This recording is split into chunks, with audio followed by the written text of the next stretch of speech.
Pozdrav! SMS, e-mail, telefonski poziv, oglas na Instagramu.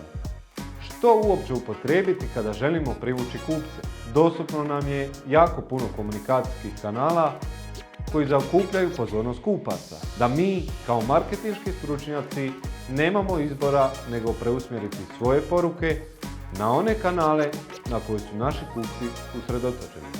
Ali, pripazite, svejedno su za učinkovitu omnichannel strategiju važne dvije stvari. Prva, važno je da sa što više kanala možemo upravljati jednim alatom u kojem već imamo sve podatke o svojim kupcima. I druga, da znamo kupca privući pravom porukom preko njegovog najdražeg kanala. Ne pomaže nam to što smo napisali sjajan promotivan e-mail, naveli ispravnu adresu i personalizirali ukoliko ga kupac na kraju ne otvori.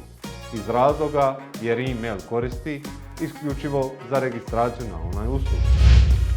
Umjetnom inteligencijom možemo predvidjeti na kojim će se kanalima pojedinac odazvati i obrnuto. Koji pojedinci bi se čak negativno odazvali na komunikaciju preko određenog kanala. To nam na kraju može pomoći kako u optimizaciji troškova, jer odlučujemo poslati SMS ili prikazati oglas samo kupcima s najvećom vjerojatnošću kupnje, tako i u povećanju stupnja personalizacije, budući da kontaktiramo kupca kroz kanal koji on najradije upotrebljava. Toliko za sada.